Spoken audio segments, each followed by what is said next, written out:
નમસ્કાર મિત્રો, મારી ચેનલમાં આપનું ફરી સ્વાગત છે।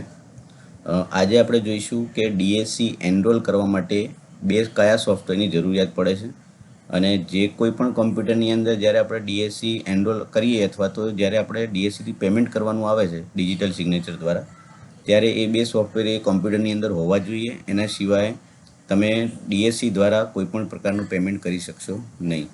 તો આપણે કયા સોફ્ટવેર છે આપણે જોઈ લઈએ। તો કોઈપણ ચેકર આઈડીની અંદર ચેકર આઈડી જ્યારે તમે બનાવેલા હશે તો કોઈપણ ચેકર આઈડીની અંદર તમારે લોગિન કરવાનું છે અને એની અંદર ડીએસસી વિનેપ જે છે એને ઇન્સ્ટોલ કરવાનું છે કમ્પ્યુટરની અંદર। તો એ સોફ્ટવેર તમને ક્યાંથી મળશે તે હું તમને અહીંયા બતાવીશ અને એ સોફ્ટવેર કઈ રીતે આપણે ઇન્સ્ટોલ કરી શકીએ। આપણે એક ચેકર આઈડી જે છે એની અંદર આપણે લોગિન કર્યું છે। હવે માસ્ટર્સની અંદર ડીએસસી મેનેજમેન્ટમાં એનરોલ ડીએસસી વિનેપની અંદર જવાનું છે। માસ્ટર્સમાં ડીએસસી મેનેજમેન્ટ એમાં એનરોલ ડીએસસી વિનેપમાં જવાનું।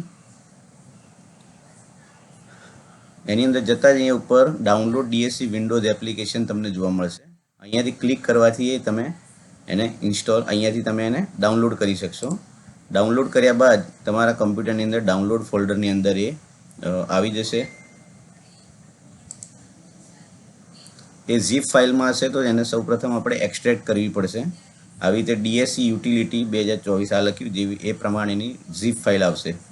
ઝીપ ફાઇલ એ ડાઉનલોડ થશે। એને આપણે રાઈટ ક્લિક કરી એક્સટ્રેક્ટ ફાઇલ,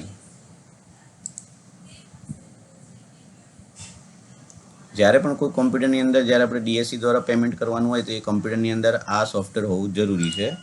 તો એને આપણે અહીંયા એક્સટ્રેક્ટ કરી લઈએ છીએ અને ત્યારબાદ એને ઇન્સ્ટોલ કરવાનું આવે છે।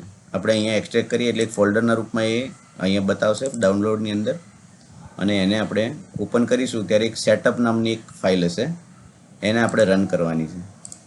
બરાબર, સેટઅપને રન કરી અને એ કમ્પ્યુટરની અંદર આપણે એને ઇન્સ્ટોલ કરી દેવાનું છે। કે જે કમ્પ્યુટરની અંદર જરૂર હોય, જો અહીંયા મેં ઇન્સ્ટોલ કરેલું છે એટલા માટે રિપેર અને રિમૂવનું ઓપ્શન આવે છે। તમારા કમ્પ્યુટરની અંદર નેક્સ્ટ અને ફિનિશનું ઓપ્શન આવશે।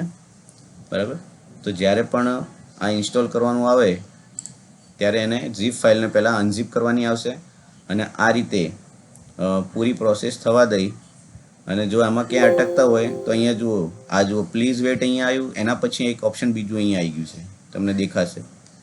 બરાબર, ઘણાને એવું લાગશે કે અહીંયા મારે પ્રોસેસ અહીંયા અટકી ગઈ છે, તો એવું નથી।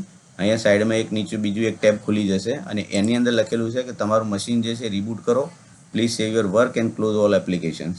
બરાબર, એટલે મતલબ તમારી જે ડીએસસીની વિનેપ જે છે ફાઇલ એ તમારા કમ્પ્યુટરની અંદર ઇન્સ્ટોલ થઈ ગઈ છે અને એને તમે યસ આપી અને રિબૂટ કરી શકો છો। મારામાં ઇન્સ્ટોલ કરેલું છે એટલે હું રિબૂટ કરતો નથી। આ રીતે આ પ્રોસેસ આખી પૂરી થશે। બરાબર, ત્યારબાદ તમે પીએફએમએસની અંદર જઈ અને ડિજિટલ સર્ટિફિકેટ જે એનરોલ કરી શકશો। બરાબર, અને બીજું જે સોફ્ટવેર છે એ આપણા પેન ડ્રાઈવ જે તમને મળી છે ડીએસસી જે ટોકન મળ્યું છે મતલબ કે પેન ડ્રાઈવ જેવું, તો એની અંદર એને સેટઅપ ફાઇલ રન કરી અને એને તમે ઇન્સ્ટોલ કરી શકો છો અને આ રીતે બહાર એનો ડેસ્કટોપ ઉપર આઇકોન બતાવશે WD પ્રોક્સ કી અથવા તો કોઈને ક્રિપ્ટો એમ ટોકન લખેલું છે તો ક્રિપ્ટો આઈડી, આ પ્રમાણેની ફાઇલ જે છે એ આવી જશે। બરાબર, એ ઇન્સ્ટોલ કરશો ત્યારે જ તમે પીએફએમએસમાં ડીએસસી દ્વારા પેમેન્ટ કરી શકશો। ઓકે, તો કયા સોફ્ટવેરની જરૂર પડે છે અને ક્યાંથી મળશે એ મેં તમને બતાવી દીધું છે। તમે આ વિગત પૂરી સમજી ગયા છો। ધન્યવાદ મિત્રો।